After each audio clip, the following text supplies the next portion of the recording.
Spécialisée en nature morte, Violaine Carrère a étudié la communication visuelle à l'école de création visuelle et de la photographie au Gobelin.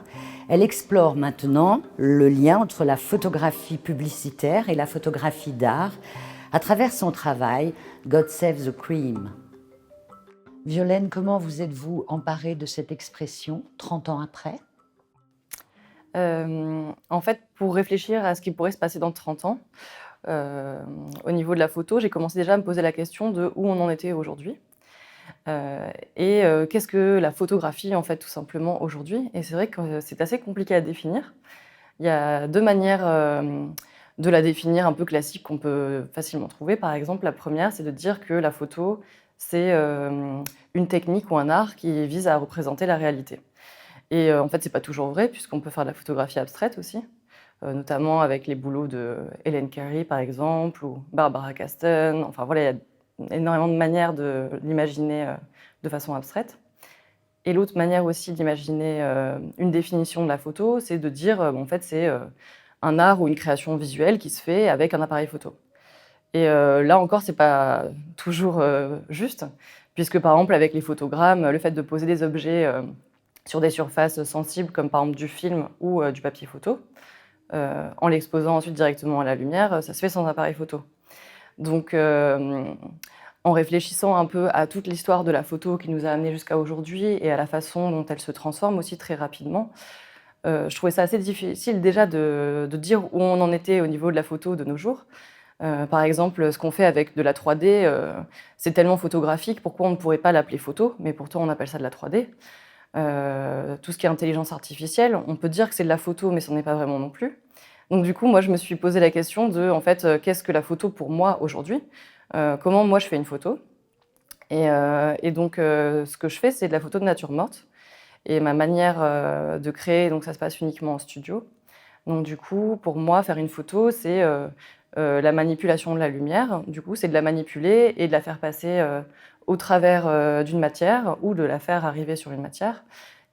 Très souvent, en la colorant, j'utilise pas mal de filtres de couleurs qu'on appelle les gélatines.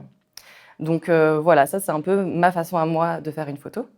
Et il se trouve que l'année dernière, j'avais envie d'apprendre une nouvelle technique de création, qui est le vitrail. Et je me suis rendu compte que, par exemple, le vitrail avait les mêmes spécificités, en fait. C'est de la lumière qui passe au travers d'une matière qui est le verre et qui est très souvent colorée. Donc j'ai commencé à trouver plein de passerelles, en fait, entre ces deux médiums.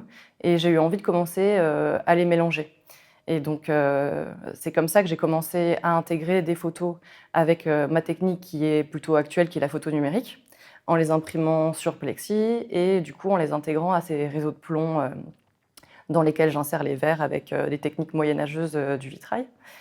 En fait, j'ai trouvé justement que cette hybridation des médiums et cette acceptation de la photo moderne, par exemple pour moi, qui est simplement de la photo numérique, mais avec des techniques ancestrales, c'était assez intéressant dans le fait que ça apportait de la nouveauté tout en perpétuant des traditions.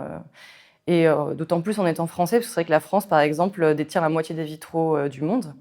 Donc c'est très intéressant de pouvoir participer à perpétuer ce genre de pratique, tout en acceptant aussi l'évolution de la photo. Et donc c'est quelque chose que je souhaite, en fait, plutôt que je prédis pour dans 30 ans. J'aimerais bien que l'on puisse continuer à évoluer avec les nouvelles technologies, tout en étant capable aussi de perpétuer l'histoire.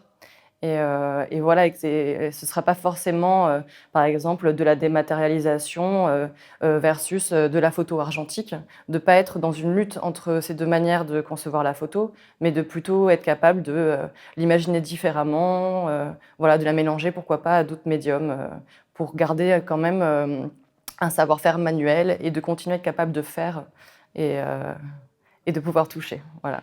Et techniquement, qu'est-ce que vous avez mis en œuvre pour la production de ce projet ? Eh bien, quand j'ai rencontré, pour la première fois les équipes, de la Villa Perrochon, on m'a donné 2 nouveaux challenges. C'était, déjà d'avoir 10 créations en 3 ou 4 mois et donc avec, cette technique, du vitrail, c'est très, très long, en fait, pour moi de créer un visuel. C'est aussi ce qui me plaît justement, c'est de prendre le temps, puisque avec la photo numérique que je pratique dans mon quotidien, je manquais un peu de ce temps, de labeur et donc c'était vraiment intéressant déjà au niveau de mon organisation parce qu'il a fallu que je m'immerge vraiment beaucoup plus dans, cette pratique et le deuxième challenge, c'était, d'en faire des plus grands qu'avant et donc jusqu'à ce moment-là, en fait, j'allais chez un maître verrier qui m'a appris justement toutes ces techniques, où je pouvais aussi un peu, m'avancer sur mon travail de coupe de verre, dans mon studio photo, par exemple. Et ça se travaille, à hauteur de plan de travail, il faut être debout. Donc, par exemple, sur le bar, de la cuisine, j'ai été capable de pouvoir un petit peu, travailler toute cette technique, du vitrail. Mais en fait, il s'est trouvé qu'il était trop petit pour les nouvelles tailles que je devais faire, pour la Villa Perrochon. Donc du coup, j'ai dû me créer un établi, de vitrail. Donc du coup, voilà, en plus d'apprendre la soudure l'année dernière, j'ai un peu appris aussi à faire de la menuiserie, spécialement pour le projet. Donc voilà, j'aime bien à chaque fois découvrir, de nouvelles techniques, manuelles. Et de quelle façon ce travail-là, cette année 2024, vous a fait avancer en général dans ce monde de la photographie et du vitrail?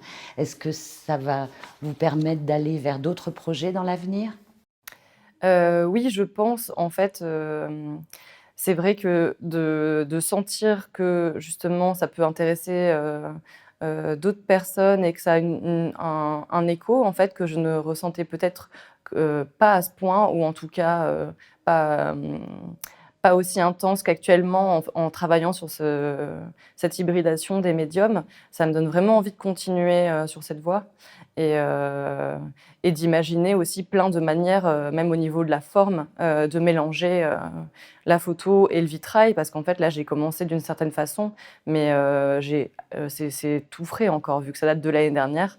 Donc ça me donne plein d'idées, notamment, de manière, esthétique, pourquoi pas aussi tenter du volume, voilà, pour l'instant, je le présente sur des murs, accroché un peu comme on pourrait accrocher une photo.